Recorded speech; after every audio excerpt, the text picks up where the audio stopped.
Bapak Ibu, kita sekarang ada di fase keberapa? Kita sekarang ada di fase keempat. Saat kita sudah paham bahwa sekarang ini kita berada pada fase keempat, maka fase keempat ini adalah fase di mana fitnah membungkus seluruh muka bumi ini dan khususnya orang yang beriman. Posisi kita sekarang seperti ini. Di fase keempat ini fase keempat, Nabi menyebutkan ini adalah fase kediktatoran atau kezaliman, penindasan kepada Islam dan kaum muslimin. Pada fase ini akan terjadi 4 tanda besar kiamat. Tanda besar kiamat yang pertama kita sudah tahu, yang kedua adalah Dajjal. Menjelang Dajjal keluar, bumi dan kehidupan orang-orang beriman akan diselimuti oleh fitnah duhaima. Fitnah duhaima ini, kata Rasulullah SAW, akan menyebabkan orang-orang dan umat Nabi Muhammad paginya masih ada iman, sorenya sudah murtad. Sorenya masih ada iman, besok paginya sudah murtad. Hanya gara-gara dunia, hanya gara-gara jabatan, hanya gara-gara pangkat dan kedudukan, hanya gara-gara fulus, hanya gara-gara pekerjaan, hanya gara-gara popularitas, atau gara-gara takut diancam dan sebagainya. Banyak orang-orang yang akhirnya melepaskan agamanya, atau menginjak-injak agamanya, atau menjadikan agamanya di belakang dan dikentutinnya. Ini adalah fase keempat. Di fase keempat ini tidak ada satupun dari umat Nabi ini mawada'a, tidak meninggalkan ahadan illa latamathu latamatan, kata Rasulullah. Tidak ada satupun dari umat Nabi Muhammad melainkan akan kena tamparan yang keras dari fitnah duhaima ini. Illa latamathu latamah, ditampar dengan tamparan yang keras. Nah, di antara umat Nabi yang kena tamparan ini ada yang pingsan, dia sadar, dia bangkit, bangun lagi. Ada yang terjatuh, ada yang keluar darahnya, ya, tapi dia tidak kapok, tidak jerah, dia bangkit kembali. Ada yang pura-pura pingsan dan tidak mau bangkit-bangkit lagi, maka dia jadi munafik. Ada yang belum ditampar, dia sudah jadi munafik duluan. Dalam artian dia ada murtad duluan. Ya, saya ikut. Saya akan bersama dengan kalian. Fitnah duhaima. Kaum muslimin, fitnah duhaima ini, kata Rasulullah SAW, kaqita'il lailil muzlim, seperti potongan-potongan malam. Makin bergerak waktu kemari, makin bertambah padat dan gelap fitnah itu. Puncak fitnah adalah Dajjal keluar. Terus naik bergerak. Makin di sini, Pak, makin tajam, makin terang-terangan nampak fitnah itu, makin terasa. Ini yang faktor human, ya. Ini adalah dari faktor manusianya, ya. Kita sebagai umat Islam betul-betul dikepung oleh fitnah duhaima. Nabi mengatakan puncak dari fitnah duhaima ini adalah manusia paginya beriman, sorenya murtad. Sorenya beriman, paginya murtad. Jika zaman itu sudah kalian temukan, tunggulah, Dajjal pasti akan lepas dan keluar. Hari itu atau besoknya, hari itu atau besoknya. Berarti Dajjal keluar diawali dengan fitnah duhaima. Nah, kaum muslimin yang kami muliakan, ini kita kaum muslimin dari segi mana? Jadi bolehlah saya katakan fitnah duhaima ini hampir atau boleh kita sebut dengan fitnah Masihid Dajjal sebelum Dajjalnya keluar. Sebelum Dajjalnya keluar, kaki tangan Dajjal yang memegang politik di muka bumi, yang memegang militer, yang memegang media, yang memegang pendidikan, yang memegang budaya, yang memegang urusan-urusan ekonomi, yang memegang urusan kesehatan, seluruhnya bergerak serentak dalam rangka memurtadkan umat Nabi Muhammad SAW. Dan itu hanya terjadi pada fase keempat. Menjelang dekatnya Dajjal keluar, fitnah Dajjal ini luar biasa. Sekarang saya tarik ini keluar dulu sebentar. Yang mengepung umat Islam, kaum muslimin, adalah fitnah Dajjal dari segi politik. Mengepung kita dari segi ekonomi, mengepung kita dari segi pendidikan, Ada yang rontok di sini menjadi murtad, ada yang rontoknya di sini jadi murtad, ada yang rontoknya di sini jadi murtad. Ada yang mengepung kita dari segi budaya, lifestyle, dan seterusnya. Ada yang mengepung kita dari segi media, ada yang mengepung kita dari segi ideologi, ada yang mengepung kita dari segi makanan dan minuman yang memang sengaja diproduksi dalam rangka memurtadkan kita. Makanan dan minuman yang menyebar luas di mal-mal, di pasar-pasar, di produk dicetak dari bahan-bahan yang najis, bahan-bahan yang haram atau yang betul-betul dilarang untuk umat Islam. Ada, dan kita juga dikepung dari segi medis, kesehatan. La haula wala quwata illa billah. Kemana kita mau bergerak? Dan kepungan ini hampir-hampir menjadikan kita tidak mempunyai solusi yang lain, hampir-hampir saja, kecuali hamba-hamba Allah pilihan. Siapa dia? Muslim yang kafah. InsyaAllah hanya mereka-mereka inilah yang punya daya kebal. Bagi mereka politik tidak ada kecuali hanya politik Islam. Begitu loh. Akhirnya mereka tidak akan terkena oleh fitnah politik kontemporer. Ekonomi, bagi mereka tidak ada ekonomi apapun kecuali ekonomi Islam. Maka luar biasa ini dampaknya. Mereka akan punya imun yang sangat hebat, sehingga ekonomi apapun, mata uang apapun, cara sistem bermuamalah apapun bagi mereka dianggap banci, dianggap tidak sah, tidak benar, kecuali hanya kembali kepada ekonomi Islam. Orang kayak gini akan kebal.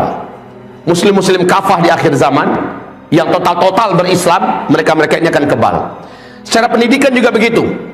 Maaf, dia mungkin dianggap sangat radikal, sangat ekstrim, sangat fundamentalis, ya, sangat radikalis dan sebagainya. Kenapa? Baginya anaknya cukup di pesantren, baginya cukup anaknya dengan Al-Quran dan Sunnah. Matematika, bahasa Inggris, ilmu-ilmu yang kayaknya penting buat kehidupan mereka akan kuasai, tetapi dia tidak akan pernah masukkan anaknya ke sekolah-sekolah yang gak ada ruh agamanya di situ, yang tidak ada keteladanan, yang tidak ada filter mental, moral dan akhlak. Dia tidak akan masukkan anaknya. Yang penting anaknya akidahnya kuat, ilmunya dalam, ibadahnya sahih, dan hidupnya berakhlakkan yang mulia. Cukup. Lalu setelah itu ekonominya bagaimana? Disuruh mandiri, disuruh berwira swasta, disuruh dia untuk menegakkan sendiri kepercayaan diri di atas dirinya sendiri. Bahkan diperintahkan, dirancang oleh orang tuanya agar dia membuka lahan kerja, bukan dia yang mencari-cari kerja. Orang semacam ini dari dunia pendidikan dia sadar pendidikan yang ada sekarang meracuni. Coba lihat anak-anak kita kenal dengan urusan seks justru dari kawan-kawannya yang tidak baik di dunia pendidikan. Bahkan diajarkan pelajaran-pelajaran yang tidak baik, yang tidak bermutu, tidak berkualitas di dunia pendidikan. Dia kenal dengan LGBT dan sebagainya juga dari kampus-kampus, ya. Dia dimurtadkan cara berfikirnya, dikafirkan cara berfikirnya, akidahnya dari dunia pendidikan. Lah kalau sudah seperti itu, biar saya fokus anak saya di agama saja. Dan orang-orang macam ini yang akan selamat. Budaya, jangan tanya untuk budaya zaman ini budaya dajjal. Semua yang menyebar dan beredar sekarang budaya dajjal. Kemudian media, kita tahu pemutarbalikan. Ini sudah dinubuat oleh Nabi Muhammad SAW. Seluruhnya diputarbalikkan.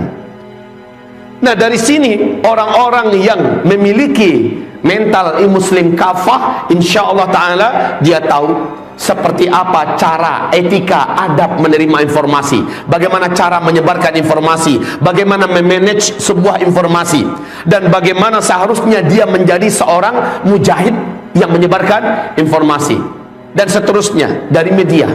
Karena apa? Dia tahu muslim kafah punya cara sendiri dalam dunia i'lam. Kami ada pelajaran dulu ketika masih di Libya, tebal bukunya itu adalah Al-I'lam. Bagaimana cara kita menguasai media dengan cara-cara Islam. Media ini dalam bentuk apa saja, termasuk media dalam dunia syair, media dengan menggunakan nyanyian, media dengan menggunakan teknologi, media dalam menggunakan apa saja, bahkan berorasi semacam ini termasuk media dalam menyampaikan sebuah maklumat. Islam punya cara. Taib. Selanjutnya ideologi. Nah ini isme-isme yang bermunculan, komunisme, kapitalisme, ateisme, ya, sekularisme dan segala macamnya bermunculan. saling menggerogoti generasi kita, umat Islam, dan itu dibantu oleh media televisi, media radio, koran dan sebagainya, tambah media sosial dalam rangka memurtadkan kaum muslimin. Umat Islam sudah tahu tidak ada ideologi apapun di alam semesta kecuali hanyalah Islam. Muslim yang kafah tidak akan bisa terbawa. Sebab apa? Dia sadar bahwa kalau bukan dari Islam maka jelas sesat. Kalau bukan dari Islam jelas sesat, menyimpang. Kemudian dari makanan. Nah ini Bapak Ibu, sangat banyak orang-orang yang kalau kata orang Minang ini tak makan ciri barandang. Lewat makanan itu bisa merubah kita. Lewat makanan bisa menyihir kita, betul tidak? Lewat makanan seseorang bisa diguna-gunai. Lewat makanan seseorang bisa dibuat ablah, bahlul, bodoh, goblok. Bahkan lewat makanan orang bisa dibuat gila. Lewat makanan orang bisa dibuat murtad. Naam. Makanya orang beriman punya konsep sendiri. Yang akan dimakan itu adalah yang halalan thayyiban. Pergi ke mall dia periksa dulu, memang halal sih menurut MUI. Itu pun sekarang halal MUI sudah mulai dia tiadakan. Halal menurut MUI, dia baca ingredientnya, dia lihat komposisinya, ini halal tapi tidak thayyib. Yang Allah perintahkan adalah yang halalan thayyiban, maka dia tidak mau. Ini akibat kalau dia menjadi seorang muslim yang kafah. Dia betul-betul selektif, betul-betul dia saring apa yang akan dimakan, apa yang akan diminum, apa yang akan dibawa ke rumah, apa yang akan dikonsumsi. Bukan mentang-mentang enak ada label halal dia langsung garap, enggak. Dia hitung dulu, dia kaji dulu, ini halal thayyib tidak, jangan-jangan halal tapi ghairu thayyib, halal tapi tidak baik, dan seterusnya. Medis dan kesehatan, lah ini sudah bukan rahasia lagi. Bagaimana vaksinasi, bagaimana imunisasi, bagaimana obat-obatan yang masuk ke Indonesia, obat-obatan yang disebarkan ke seluruh dunia, siapa yang buat, siapa aktor di balik belakang itu, dan apa yang mereka masukkan dalam obat-obatan itu, apa yang terkandung di dalamnya. Banyak kandungan-kandungan bahan yang haram, dan itu berdampak kepada, kan ada hadis Nabi, rajulun ash'atha aghbar yutilus safara yamuddu yadah ila sama' fayaqulu ya Rab, ya Rab. Ada orang yang jalan jauh menempuh safar yang melelahkan menuju ke tempat-tempat yang pasti dikabulkan doa. Setelah sampai di sana berdebu wajahnya, kusut rambutnya, lusuh pakaiannya, nampak lelah dari wajahnya. Di tempat yang makbul doa itu dia angkat tangannya, ya Rab, ya Rab, ya Allah, hamba berdoa begini, hamba berdoa begini, hamba mohon ini, hamba mohon ini, hamba berlindung dari itu dan itu. Wa mat'amuhu haram wa mashrabuhu haram wa ghudhiya bil haram. Pakaian yang dipakainya adalah haram, minuman yang diminumnya ada yang haram, wa ghudhiya bil haram, dan dia diberi suntikan, diberi vitamin, diberi gizi dari yang haram. Fa anna yustajabu lidzalik. Bagaimana mungkin Allah akan kabulkan doa orang yang macam itu?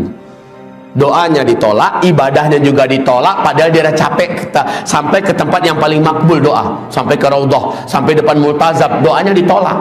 Itu berdampak dari makanan yang salah, atau minuman atau medis yang dikonsumsi. Lah umat Islam yang Islamnya kafah, obat-obatan saya adalah yang direkomendasikan Allah dan Rasulnya dalam Al-Quran dan dalam hadis yang sahih. Madu, habatus sauda, minyak zaitun, kemudian buah tin, buah zaitun, kemudian apa-apa yang diceritakan oleh Rasulullah SAW dalam hadis-hadis yang sahih berkaitan obat ini, obat itu. Maka muslim yang kafah, dia benar-benar memprotek dirinya dari obat-obatan apapun yang bukan sumbernya dari Al-Quran dan Sunnah, atau yang sumbernya adalah halal dan sudah dalam penelitian ini adalah baik. Begitu Bapak Ibu. Baik ya, ini berkaitan dengan fitnah duhai mak. Ini dari segi manusia. Ya Allah, betapa beratnya kita harus melindungi diri kita. Kita harus melindungi keluarga kita. Mampukah kita? Mampukah kita? Serangan bertubi-tubi, lalu awak sedang tidur kita masih diserang. Bal makrul laili wan nahar. Siasat buruk dan busuk kamu dalam rangka memurtadkan kami, dalam rangka menyesatkan kami siang dan malam. Ini menyerang kita. Siapa yang mampu melindungi kita? Ini baru di segi kejahatan yang dibuat oleh manusia, belum lagi kejahatan, belum lagi bencana yang dirancang oleh langit sesuai dengan karakter fitnah keempat. Apa yang akan terjadi pada fase keempat?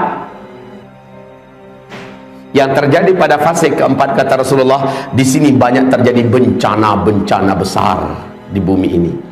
Petaka-betaka, huru-hara kekacauan, serta musibah demi musibah yang silih berganti. Gempa di mana-mana, tsunami akan menenggelamkan banyak kota-kota dan negeri-negeri, gunung pada meletus di mana-mana.